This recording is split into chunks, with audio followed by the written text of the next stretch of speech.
Hi all. आज गुढीपाडव्याच्या मुहूर्तावर आमच्या इथे आज श्रीखंड बनवण्याचा घाट घातला आहे.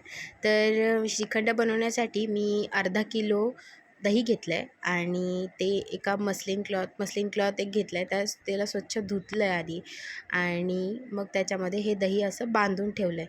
दही बांधल्याने किंवा आंबट दही जे असतं आपल्या घरी किंवा आपण दुकानातून आणतो ते तसं छान बांधून जर ठेवलं तर याचा चक्का तयार होतो. आता मुंबई साईडला चक्का हा विकतही मिळतो, पण गाव साईडला आपण असं चक्का घरच्या घरी आणि फ्रेश चक्का तयार होतो. त्यामुळे मी असा दही हे एका कपड्यामध्ये म्हणजे सुती कपड्यामध्ये बांधलं आहे आणि अशा उंच ठिकाणी बांधलं आहे, जेणेकरून त्याला काही म्हणजे धक्का वगैरे लागणार नाही आणि सगळं पाणी त्याचं ड्रेन होऊन जाईल. आता हे मी आज रात्री बांधलं आहे, मला सकाळी याचा फ्रेश चक्का मिळेल. तर जवळपास मी 10-11च्या सुमारास हे बांधलं होतं आणि सकाळी एक 6 वाजता हे अशा प्रकारे दिसते की पूर्ण पाणी निथळून गेलं होतं. आज आमची ही डॉगी आहे चेरी, तिलासुद्धा स्वीट खूप आवडतं आणि तीसुद्धा म्हणत होती की मला पण शिकव, मला पण खायचं आहे. सो तिच्यासोबतच मी हे श्रीखंड तयार करते आहे. आता हे ड्रेन झालेले जे चक्का तयार झाला आहे आपला, तो मी आता काढून घेत होते.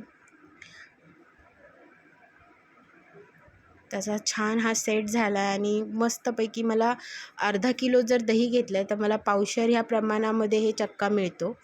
आणि साईडलाच मी काय केलं होतं, एका गरम म्हणजे कोमट दुधामध्ये 4-5 केसरच्या काड्या घातल्या होत्या आणि बदाम असे रात्री भिजवून त्याच्या साली काढून थोडेसे बारीक बारीक चॉप केले होते.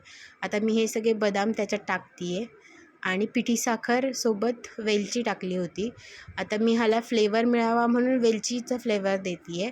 तुम्ही याच्यामध्ये आंब्याचं जर आम्रखंड बनवणार असाल तर आंब्याचा पल्पसुद्धा टाकू शकतात. तर आता हे वेलची झालं आहे. तुम्ही इवन जायफळही याच्यात थोडंसं घालू शकता आणि तुम्हाला वाटलं की चक्का खूपच ड्राय आहे तर थोडंसं दूधसुद्धा तुम्ही याच्यात घालू शकता. आणि मी ज्या प्रकारे फेटते आहे, तुम्हाला हा चक्का एका अँगलनी मस्तपैकी फेटून घ्यायचा जोपर्यंत तो फ्लफी होत नाही. तुम्ही विस्करही वापरू शकता किंवा साधा चमच्यानेही हे होईल. या प्रकारे असं आपलं श्रीखंड तयार झालं आहे.